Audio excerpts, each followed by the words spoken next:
नमस्कार, मी संस्कृती आणि आपण पाहत आहात नवा मराठा. पाहुयात आजच्या टॉप 10 न्यूज. अहिल्यानगर शहरात गुन्हेगारीचं सत्र सुरूच आहे, कारण काल रात्री जुन्या वादाचा राग मनात धरून 8 जणांनी 23 वर्षीय तरुणास शिवीगाळ दमदाटी करून चाकूने वार करून खून करण्याचा प्रयत्न केल्याची धक्कादायक घटना नगर पुणे रोडवरील इम्पिरियल चौकामध्ये घडली आहे.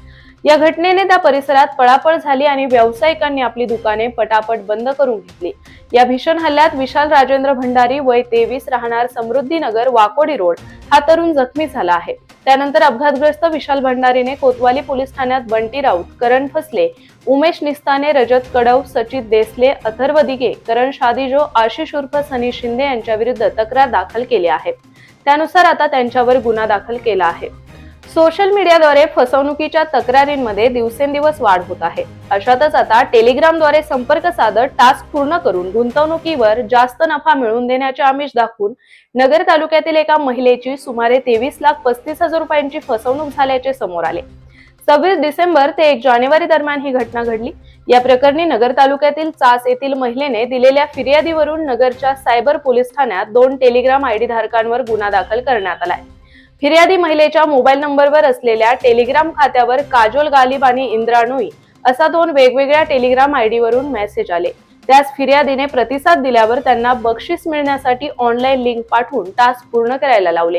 त्यानंतर त्यांचा विश्वास संपादन करून त्यांनी लाखोंचा गंडा घातला आहे. अशातच आता या प्रकरणी नगर सायबर पोलीस ठाण्यात फिर्याद दाखल करण्यात आली आहे. अहिल्यानगरमध्ये आणखीन एक धक्कादायक घटना घडली आहे. बंद घराच्या पाठीमागील रूमच्या खिडकीतून अज्ञात चोरट्यांनी घरात प्रवेश करून कपाटातील 30,000 रुपये किमतीचे सोन्या चांदीचे दागिने चोरून नेल्याची घटना बालिकाश्रम रोडवरील चिंतामणी हॉस्पिटल मागे गायकवाडमाळा येथे गुरुवारी सायंकाळी घडली. याबाबत श्रीरंग हेमंत पाष्टेकर वय 25 राहणार गायकवाडमाळा चिंतामण हॉस्पिटल मागे बालिकाश्रम रोड यांनी शुक्रवार दिनांक 3 रोजी तोफखाना पोलीस ठाण्यात फिर्याद दिली आहे. मात्र आता पोलीस या घटनेचा तपास करत आहेत. आगामी महापालिका आणि जिल्हा परिषद निवडणुकांच्या पार्श्वभूमीवर अहिल्यानगर शहर आणि तालुक्यात राजकीय घडामोडींना वेग आला आहे. विशेषतः शिवसेनेच्या ठाकरे गटाला मोठी गळती लागली आहे. ठाकरे गटाचे शहरातील 3 माजी नगरसेवक, 2 पदाधिकाऱ्यांनी काल मुंबई येथे उपमुख्यमंत्री एकनाथ शिंदे यांच्या उपस्थितीत शिवसेनेत प्रवेश केला. तर 2 माजी जिल्हा परिषद सदस्य, पंचायत समितीचे माजी सभापती यांच्यासह 2 पदाधिकाऱ्यांनी शिंदे यांच्याशी चर्चा केली. त्यांच्यासह नगर तालुक्यातील इतरांचा उद्या 5 जानेवारीला प्रवेश होणार आहे. तर प्रशांत गायकवाड, दत्ता जाधव आणि दीपक खैरे या तिघांसह शोभना चव्हाण, दिलीप सातपुते यांनीही जिल्हा प्रमुख अनिल शिंदे आणि शहर प्रमुख सचिन जाधव यांच्या नेतृत्वाखाली शिंदे गटात प्रवेश केला आहे. तसेच नगर तालुक्यातील माजी जिल्हा परिषद सदस्य संदेश कारले, शरद झोडगे, माजी पंचायत समिती सभापती रामदास भोर, उपतालुका प्रमुख प्रकाश कुलट, सुशील कदम यांनीही ठाकरे गटाला सोडचिठ्ठी देण्याची तयारी केली आहे. शेतकऱ्यांना अखंडित वीज उपलब्ध व्हावी यासाठी राज्य शासनाने मुख्यमंत्री सौर कृषी वाहिनी योजना सुरू केली. या योजनेअंतर्गत जिल्ह्यात सौर प्रकल्पासाठी प्रशासनाने जमीन उपलब्ध करून दिली असून प्रकल्पांच्या कामांना संबंधित संस्थेने गती द्यावी असे निर्देश जिल्हाधिकारी सिद्धाराम सालिमट यांनी केले. यावेळी जिल्ह्यातील सौर प्रकल्पांबाबत जिल्हाधिकारी कार्यालयात बैठकीत आयोजित केली होती. त्यावेळी ते बोलत होते. 12 जानेवारी रोजी वृंदावन लॉन्स नगर मनमाड रोड येथे सायंकाळी 6 वाजता गुरु गोरक्षनाथ प्रतिष्ठान आणि गोरक्षक मित्र परिवार आणि सकल हिंदू समाजाच्या वतीने जिल्ह्यातील गोरक्षकांचा सत्कार सोहळ्याचे आयोजन करण्यात आले आहे. या धार्मिक कार्याचे निमंत्रण पत्रिकेचे पूजन माळीवाडा येथील श्री विशाल गणेश मंदिरात करण्यात आले आणि भाविकांच्या वतीने महाआरती करण्यात आली. या प्रसंगी श्री विशाल गणेश देवस्थानचे महंत संगमनाथजी महाराज, गुरु गोरक्षनाथ प्रतिष्ठानचे संस्थापक अध्यक्ष गोकुळ आठरे पाटील यांच्यासह अनेक नागरिक उपस्थित होते. जय श्रीराम. गुरु गोरक्षनाथ प्रतिष्ठान मार्फत आम्ही 12 जानेवारी 2025 मध्ये भव्य गोरक्षकांचा सत्कार आयोजित केला आहे. तर सर्वांनी उपस्थित राहून शोभा वाढवावी ही नम्र विनंती.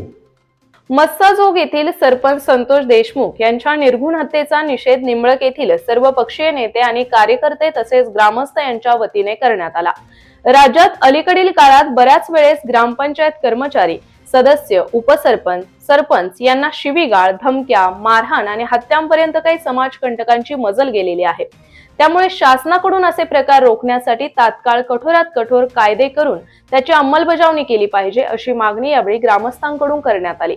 ग्रामस्थांकडून काळ्या फिती लावून निषेध करण्यात आला। मस्साजोग सरपंच हत्याकांडाचा गुन्हा हा फास्ट ट्रॅक कोर्टात चालून त्यांच्या कुटुंबियांना न्याय देण्यात यावा, गुन्हेगारांना फाशीची शिक्षा देण्यात यावी अशी मागणी करण्यात आली आहे।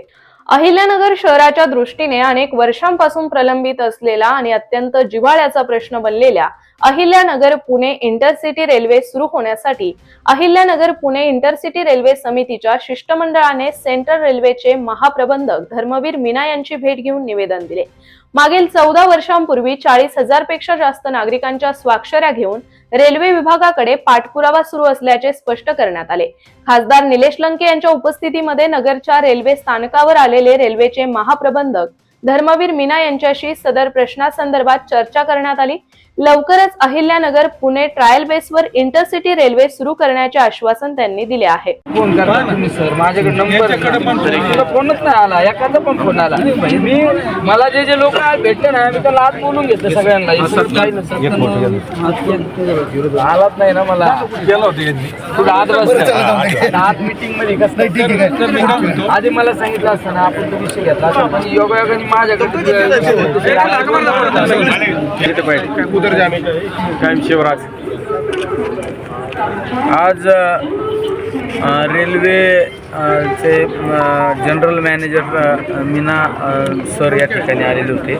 त्यांना भेटून मी मागच्या अधिवेशनामध्ये हाऊसमध्ये पण विषय मांडला होता आणि त्यानंतर रेल्वे मंत्री त्या रेल्वे मंत्र्यांनी खाली सर्वे करण्याच्या बाबत संबंधित खालच्या अधिकाऱ्यांना सूचना केल्या आणि ते सर्वे करण्याचं काम बऱ्यापैकी सुरू काही ठिकाणी ड्रोनने सर्वे केलेला आहे, नंतर काही ठिकाणी सर्वे होणार आहे आणि प्रामुख्याने बऱ्याच दिवसापासूनची मागणी मी खासदार झाल्यापासून 2 किंवा 3 वेळा मांडली। आमची नगर पुणे इंटरसिटी सुरू झाली पाहिजे, त्या बाबतीत मी ट्रायल बेसवर लवकरात लवकर गाडी सुरू करण्याची पण अधिकाऱ्यांना सूचना केलेल्या आहेत। आमच्या नगर वांबोरी रोडचा पण त्या ठिकाणी रेल्वे क्रॉसिंगचा विषय, आमच्या निंबळकला रेल्वे क्रॉसिंगचा एक विषय, विसापूर सारोळा आरोबी काही कामांच्या माहिती मला लागत होती। आमच्या बेलुंडी स्टेशनची पण एक मागणी होती। अशा बऱ्याच मागण्यांच्या बाबतीत संबंधित मंत्री आपल्या अधिकाऱ्यांना भेटून लवकरात लवकर ते काम करण्याच्या बाबत सूचना केलेल्या आहेत। आज या ठिकाणी रेल्वेचे महाव्यवस्थापक या ठिकाणी आले होते।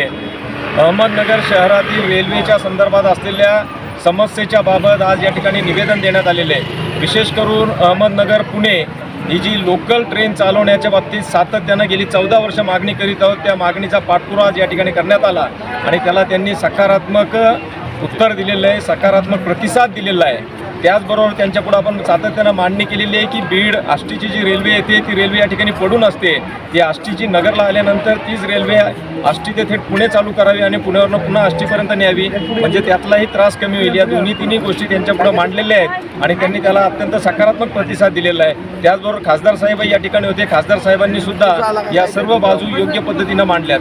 त्याचबरोबर ज्या पॅसेंजर ट्रेन बंद आहेत त्या ज्या पॅसेंजर आता प्रत्येक स्टेशनवर थांबत नाही, ग्रामीण भागातील शेतकऱ्यांची माल वाहतुकीच्या संदर्भात मोठी कुचंबणा होते, त्या संदर्भातही आज या ठिकाणी निवेदनात मांडण्यात आलेलं आहे, त्यालाही त्यांनी सकारात्मक प्रतिसाद दिला। अहिल्यानगर रेल्वे स्थानक या ठिकाणी अहमदनगर रेल्वे प्रवासी संघटनेच्या वतीने GM साहेब मीना साहेब यांना भेट घेण्यात आली आणि त्याप्रसंगी त्यांना नगर पुणे इंटरसिटी ट्रेनचा पुन्हा साकडा घालण्यात आला।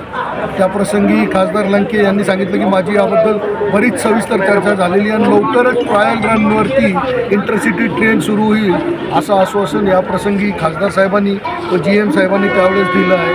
निश्चितच ही नगरकरांसाठी जर सुरू झालं तर कौतुकाची बाब होईल आणि ते इतक्या 14 वर्षापासून प्रलंबित प्रश्न आहे तो मार्गी लागेल। त्याचबरोबर जी पॅसेंजर गाडी आहे ती सगळ्यात पॅसेंजर गाड्या बंद आहेत, तर त्यासाठी जी पुणे निजामाबाद आणि दौंड नांदेड या ज्या 2 डेमो गाड्या सुरू आहेत ते छोट्या स्थानकावर थांबवण्यात यावी अशी एक मागणी होती। त्याचबरोबर नगर स्थानकाचा कुठलाही प्रतिनिधी यावेळेस DRUCC किंवा ZRUCCवर नाही आहे, तर तो प्रतिनिधी घेण्यात यावा ही देखील मागणी यावेळेस करण्यात आली. त्या संदर्भात त्यांनी सविस्तर ऐकून घेतलं आणि सगळ्या प्रवासी संघटनेच्या लोकांना त्यांनी वेळ दिली, त्याबद्दल त्यांचे आभार.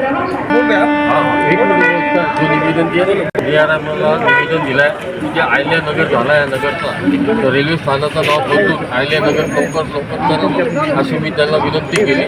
कारण की नगर शहराचं नाव आता आयल्यानगर झाल्यामुळे तुम्ही रेल्वे स्थानकाचं नाव बदला. त्यांनी आश्वासन दिलं आहे की एक प्रपोजल केंद्रामध्ये पाठवलेलं आहे. जसं केंद्रातून आम्हाला पत्र येईल तर दुसऱ्या दिवशी आम्ही हे नाव आयल्यानगर म्हणून रेल्वे स्थानकाचं नाव देणार आहोत असं त्यांनी मला आश्वासन दिलं. 14 वर्षापासून चालू असलेल्या आमच्या नगर पुणे इंटरसिटी आंदोलनाला आता यश येत आहे. लवकरच पुणे अहमदनगर पुणे अहिल्यानगर पुणे रेल्वे सुरू होणार आहे आणि यासाठी आम्ही गेल्या 14 वर्षापासून अनेक आंदोलनं केली, अनेक प्रयत्न केले, अनेक लोकांना भेटलो. खासदार निलेश लंके यांच्या सहकार्याने आणि सगळ्यांच्या सहकार्याने लवकरच या आंदोलनात यश येईल आणि यामुळे एक ऐतिहासिक प्रगती अहमदनगर शहराची होईल. अहमदनगर पुणे हे इंटरसिटीने जोडल्या गेल्यानंतर वाहतुकीच्या समस्या संपतील आणि अहमदनगर शहराचा मोठ्या प्रमाणात विकास होईल. राज्यात महायुतीचे आणि केंद्रात भाजपाची सत्ता असल्याने पंतप्रधान नरेंद्र मोदी यांच्या नेतृत्वाखाली केंद्र सरकारने देशातील प्रत्येक घटकांसाठी विविध योजनांच्या माध्यमातून प्रगती साधली आहे. आता राज्यांमध्येही विविध कल्याणकारी योजना सुरू असून या योजनांचा लाभ संबंधित पर्यंत पोहोचवण्याचे काम पदाधिकारी कार्यकर्त्यांनी करावे. या योजनांचा लाभ मिळवून देण्याचा प्रयत्न केला जात आहे. नगर शहरात पक्षाची चांगली ताकद आहे. अनेक कार्यकर्ते भाजपशी जोडले जात आहे. तसेच विविध आघाड्यांच्या माध्यमातून पक्षाची ध्येय धोरणे जनसामान्यांपर्यंत पोहोचवावी असे आवाहन माळेवाडा येथे भाजपच्या सदस्य नोंदणी अभियान प्रसंगी असे आवाहन माळेवाडा येथे भाजपच्या सदस्य नोंदणी अभियान प्रसंगी शहर जिल्हाध्यक्ष ॲडव्होकेट अभय आगरकर यांनी केले आहे. अहिल्यानगर येथील प्रसिद्ध उद्योजक अनुज मित्तल यांची सुमारे 9 कोटी रुपयांची फसवणूक केल्याप्रकरणी आरोपी सुशीला दर्शन जगताप यांचा अटकपूर्व जामीन जिल्हा न्यायाधीश CM बागल यांनी फेटाळून लावला आहे. यावेळी आरोपी राहुल दर्शन जगताप, एंजल राहुल जगताप, सुशीला दर्शन जगताप सर्व राहणार नवी मुंबई यांचा समावेश आहे. युक्तिवादावेळी आरोपींच्या वतीने सुद्धा न्यायालयामध्ये या संदर्भात बाजू मांडण्यात आली. मात्र न्यायालयाने दोन्ही बाजू ऐकल्यानंतर जगताप यांचा अटकपूर्व जामीन अर्ज फेटाळून लावला आहे. अशाच ताज्या आणि महत्त्वपूर्ण बातम्यांसाठी आजच नवा मराठा या YouTube चॅनलला नक्की सबस्क्राईब करा.